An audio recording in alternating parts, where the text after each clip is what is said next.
Welcome to the 2-minute warning interview this week, where we take a deeper dive into the global energy transition in the Middle East and beyond. Today, we are delighted to have Adam Sieminski, President of Saudi Arabia's King Abdullah Petroleum Studies and Research Center with us, also known as KAPSARC. Adam, thank you very much for joining us. Great to be here today, Michelle, and looking forward to chatting with you. Thank you. KAPSARC just recently published a guide on the circular carbon economy, which we'll refer to as CCE for the purpose of this interview. And it received a lot of support from the G20 as well. What is the main idea of the CCE, and why does it matter to energy producers in the Arab Gulf?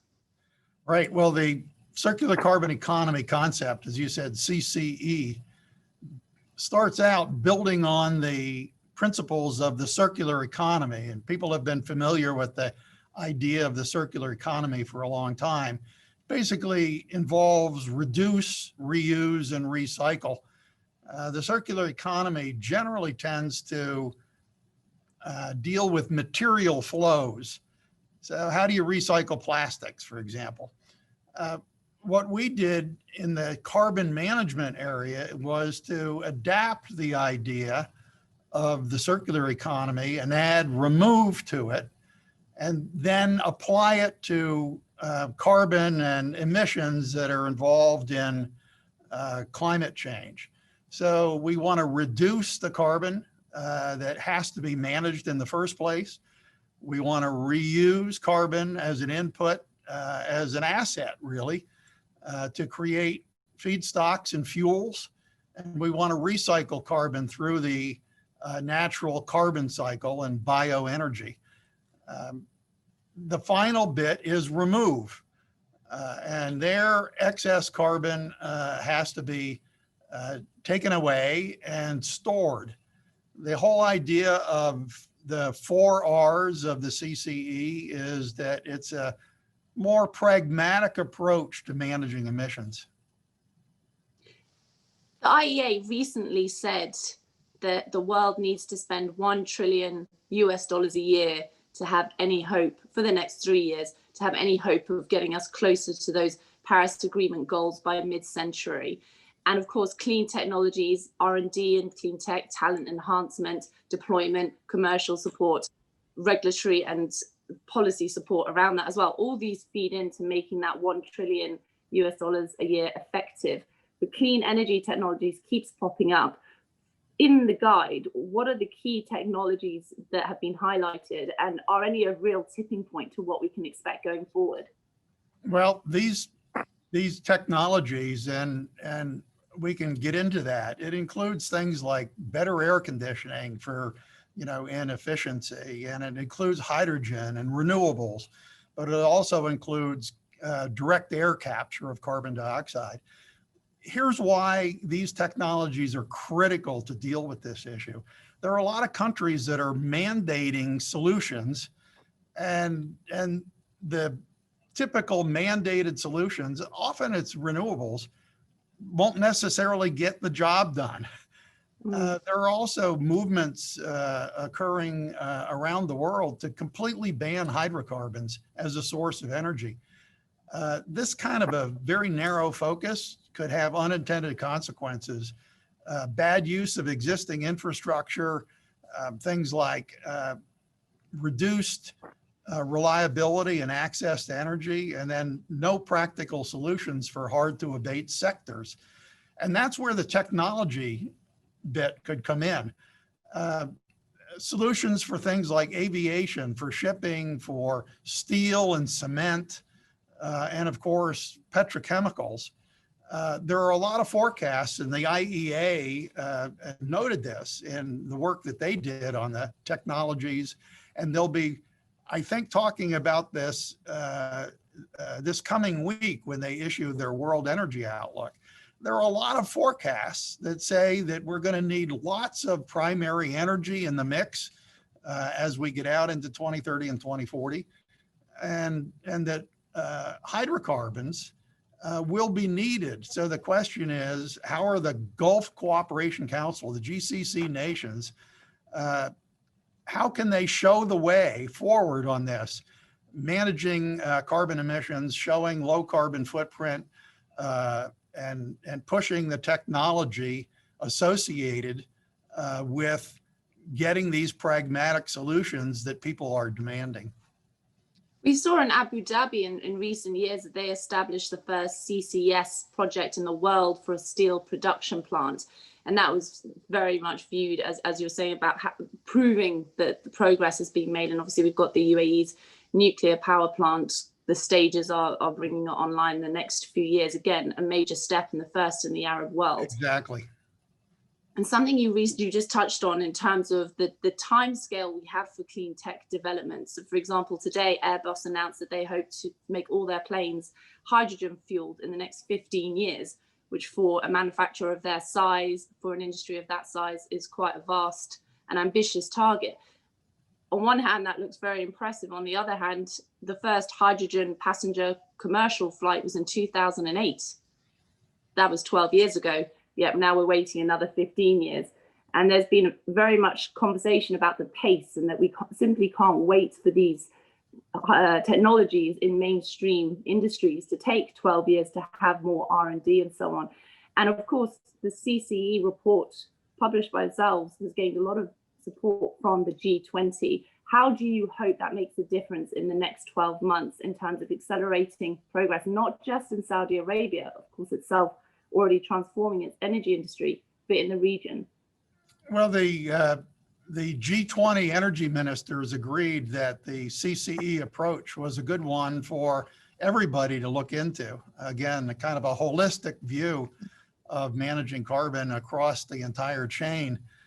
You know, and this is the idea of the CCE approach, is that different countries can try different ways of achieving their climate goals. Hydrogen-powered aircraft might be a possibility, probably not in the very near term. It's I think, still a very emergent technology.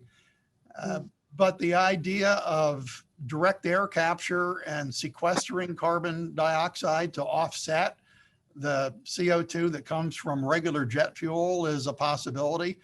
And one of the authors of our report, the International Renewable Energy Agency, which is in Abu Dhabi in the UAE, has a bioenergy report, and the idea of biofuels as a possibility for jets is another approach.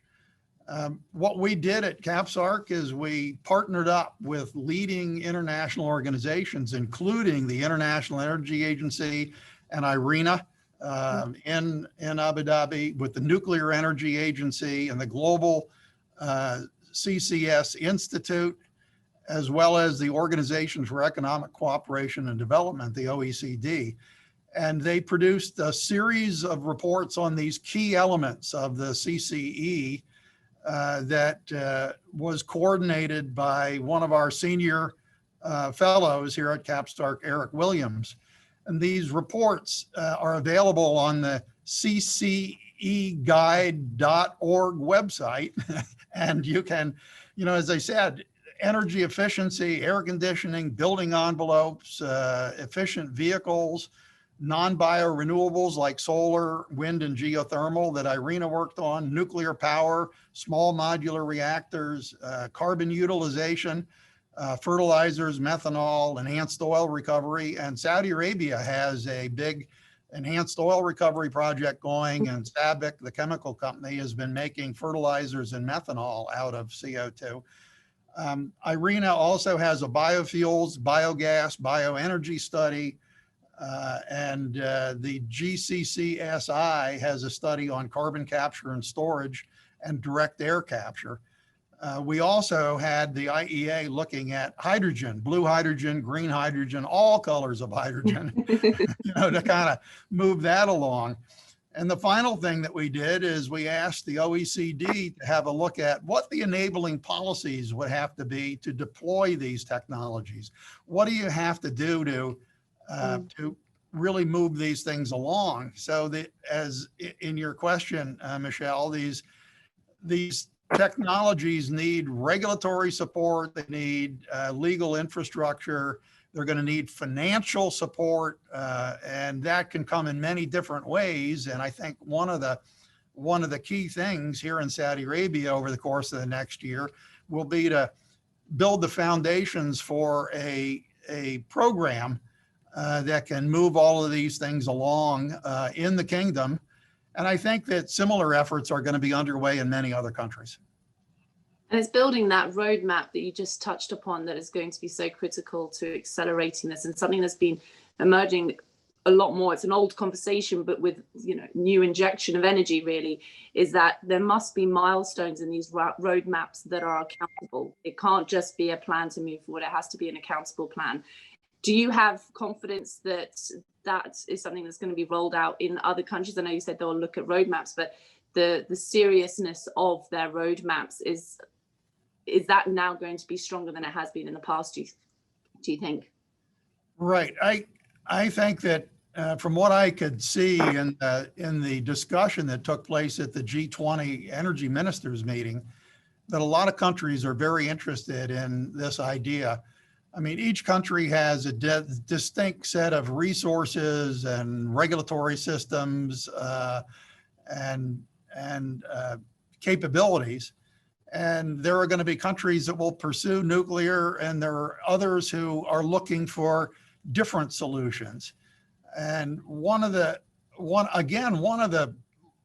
best things about the G20 adopting the CCE approach is it leaves it open to all of the, I like to think of it as the tools in the toolkit, right? That if you're going to build a house, you need more than just a hammer. You have to have a saw, and you have to have a level, and you have to have screwdrivers and wrenches, and you need lumber and so on. And that is how the CCE approach looks at it. It's a way to look at where the blockages and bottlenecks might be, and it offers an opportunity to think about it in a way that encourages countries and companies to pursue the best options that are available to them. They're bespoke options with what they have available. With the sentiment at the G20 this time round, how would you describe it, if you could sum it up in a few words, just the mood in the room towards the energy transition and low carbon progress? If you could just sum up in a few words how it felt, perhaps even compared to previous years, because there has been I think that it started out with countries kind of speaking up on behalf of their own particular solutions. And under the leadership of His Royal Highness Prince Abdulaziz bin Salman and ministers from all of the G20 nations and invited guests, I think they kind of came around to the idea of endorsing the framework as a better way to encourage a more diverse set of approaches. You asked earlier about the IEA and how difficult it was going to be, why technology had to be pushed along, the amount of investment that was going to be required. And I think that everybody ultimately came around to agreeing that the challenge of achieving climate goals was really going to be virtually impossible to achieve without pursuing all of the options, including all of the countries, given the scale of the effort that's going to be needed. The kingdom, as I said, is engaged in developing and implementing its own comprehensive approach to this, and we'll be reaching out and hoping to coordinate and cooperate, form partnerships with countries and companies all over the world to advance this idea. Excellent. Thank you very much, Adam, for joining us. Well, thank you, Michelle. I'm delighted to be here, and good luck to Gulf Intelligence and everything that you're doing.